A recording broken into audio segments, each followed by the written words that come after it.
రంజాన్లో కొన్ని సులువైన దువాలు నేర్చుకుందాం. లా ఇలాహా ఇల్లా అంతా సుబ్హానక ఇన్నీ కుంతు మినజ్జాలిమీన్. అల్లా, నీవు తప్ప మరో ఆరాధ్య దైవం లేడు, నీవు పవిత్రుడవు, నిజానికి నేనే దోషులలో చేరినవాణ్ణి అని మొరపెట్టుకున్నాడు. ఈ దువా యూనుస్ అలైహిస్సలాం దువా. అల్లాతాలా యూనుస్ అలైహిస్సలాంను చేపలో పడవేసినప్పుడు అల్లాని ఈ దువా ద్వారా మొరపెట్టుకున్నారు. హస్బునల్లాహు వనియమల్ వకీల్. మాకు అల్లాయే చాలు మరియు అల్లా చాలా మంచి కార్యసాధకుడు. ఈ దువాను ఇబ్రహీం అలైహిస్సలాం వారు తనను అగ్నిలో పడవేసినప్పుడు పఠించిన దువా.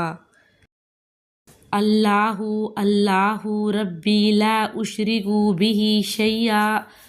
అల్లాహ్, అల్లా నా ప్రభువు, నేను అల్లాతో ఎవరినీ భాగస్వామ్యం చేయను.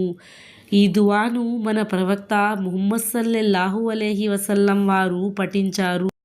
రబ్బీ ఇన్నీ లిమా అన్జల్తా మిన్ ఖైరిన్ ఫఖీర్. యా అల్లా, నువ్వు నా వద్దకు ఏ మేలును పంపినా నాకు దాని అవసరం ఎంతైనా ఉంది. ఈ దువాను మూసా అలైహిస్సలాం వారు అల్లాతో చేసిన దువా ఇది.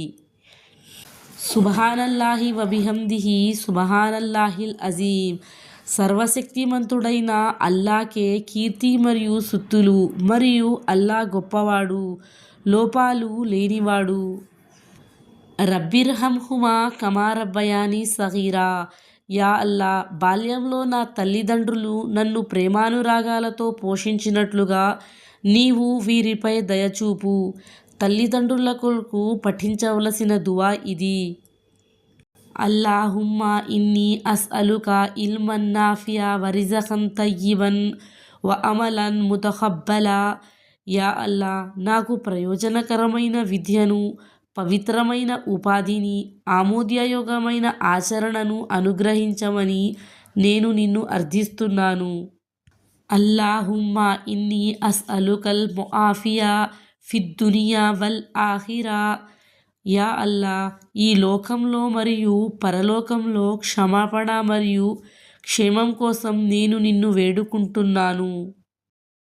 అల్లాహుమ్మా ఇన్నీ అస్అలుకల్ హుదా వత్తఖా వల్ అఫాఫా వల్ గనియా. యా అల్లా, నాకు సన్మార్గాన్ని, దైవభీతిని, సచ్చీలతను, నిరపేక్ష భావాన్ని ప్రసాదించమని నేను నిన్ను అర్థిస్తున్నాను. ఈ రంజాన్ నెలలో ఈ చిన్నపాటి దువాలను చదవటానికి ప్రయత్నిద్దాం మరియు ప్రతి నమాజులోనూ అల్లాతో ఈ దువాలను వేడుకుందాం. మనం నమాజు తర్వాత చదివే ప్రతి చిన్న లేక పెద్ద దువాను దాని యొక్క అర్థం తెలుసుకుని చదవటానికి ప్రయత్నిద్దాం.